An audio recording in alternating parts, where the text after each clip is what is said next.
Formado em Direito, tem mestrado em Economia e doutorado em Filosofia pela Universidade de São Paulo, onde ocupa o cargo de professor de Ciência Política. Ministro da Educação entre 2005 e 2012, liderou a criação do programa Universidade para Todos, o ProUni, e promoveu a ampliação do Fundo de Financiamento ao Estudante do Ensino Superior, FIES. Em 2012, foi eleito prefeito de São Paulo, cargo que ocupou até 2016. No mês passado, lançou-se na disputa pela presidência da República, após o indeferimento da candidatura do ex-presidente Luiz Inácio Lula da Silva. No centro do Roda Viva de hoje, Fernando Haddad, candidato do PT à presidência da República.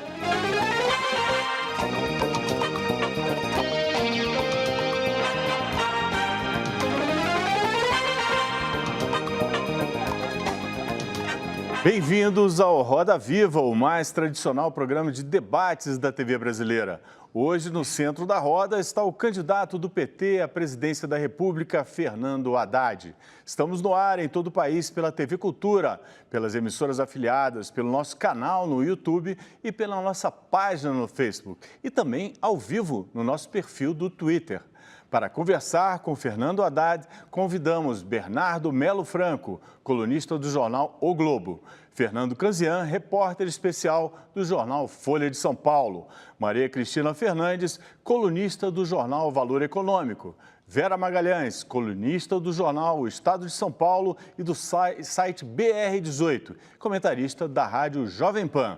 E Vicente Nunes, editor executivo do Correio Brasiliense. Somos acompanhados pelo nosso democrático cartunista Paulo Caruso, com desenhos feitos em tempo real. Queremos lembrar que fizemos insistentes convites ao candidato do PSL, Jair Bolsonaro, primeiro para vir pessoalmente ao Roda Viva. Como ele não manifestou interesse, oferecemos a possibilidade de que ele gravasse uma entrevista em sua residência no Rio. Bolsonaro também rejeitou essa possibilidade. E ainda hoje oferecemos à assessoria do candidato a proposta de que ele receba uma equipe do Roda Viva em sua casa no Rio, mas não obtivemos resposta.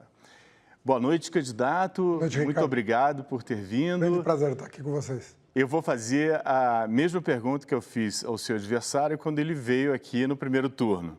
Aliás, você era o único candidato dos que liderava as pesquisas de opinião que ainda não tinha estado aqui no Roda Viva, então, prazer ainda renovado. Prazer é meu. A pergunta que eu fiz ao seu adversário quando ele esteve aqui foi qual obra, qual projeto, qual realização você gostaria de ter ligado ao seu nome, passar para a história com essa obra, com esse projeto ligado ao seu nome? Olha, na minha opinião, eu sempre digo isso, meu pai me ensinou que uma pessoa tem que acordar e ter para onde ir. A pior coisa que pode acontecer para um ser humano é acordar e não ter um destino.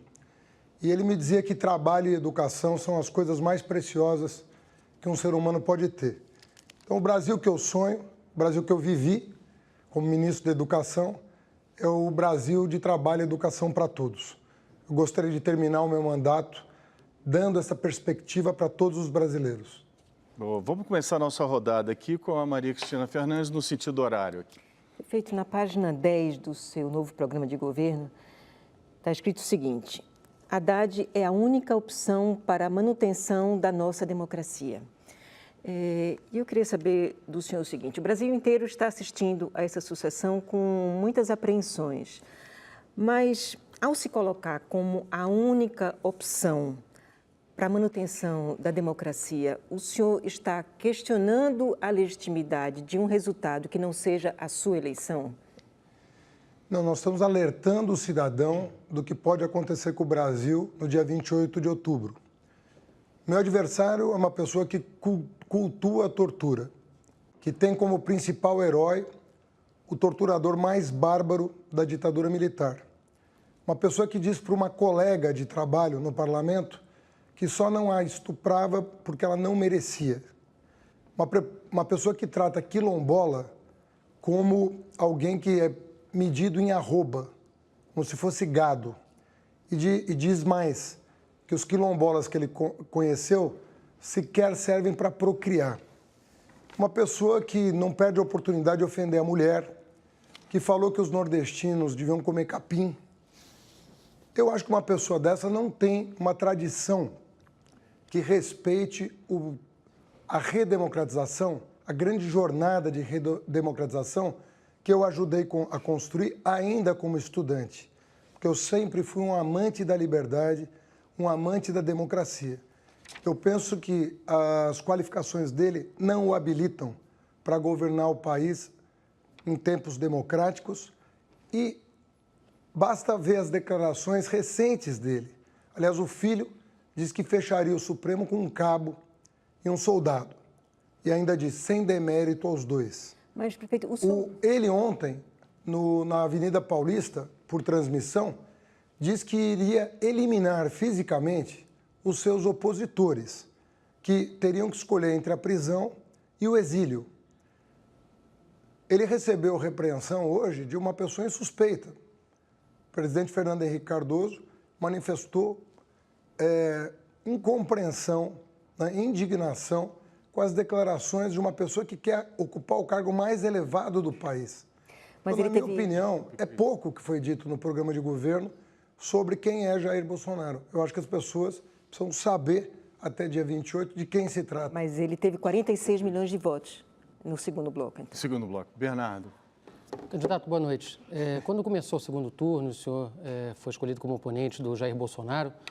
O senhor e seus aliados anunciaram que tentariam formar uma frente democrática, atrair ex-adversários para a sua candidatura. Inclusive, alguns aliados seus falaram numa cena parecida com a do comício das diretas. O senhor atrairia gente como Fernando Henrique Cardoso, Marina Silva, Ciro Gomes.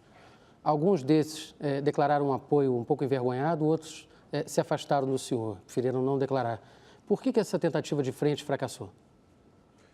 Olha, eu não penso que tenha fracassado. Hoje, por exemplo, a Marina Silva, por meio da rede social, declarou apoio explícito à minha candidatura. Diz com todas as letras. Vou votar no professor Fernando Haddad.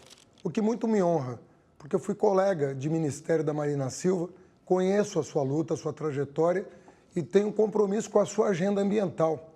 Ao contrário do meu adversário, que tem falado absurdos sobre a questão ambiental, a ponto de sugerir a fusão do Ministério do Meio Ambiente com o Ministério da Agricultura. Sabe que isso vai acarretar? Não vai ser só um prejuízo ambiental, vai ser um prejuízo comercial. Muitos parceiros comerciais do Brasil vão deixar de importar produtos agrícolas do Brasil pela falta de compromisso com o meio ambiente. Então nós vamos perder mercado se o Bolsonaro for eleito, por razões ambientais.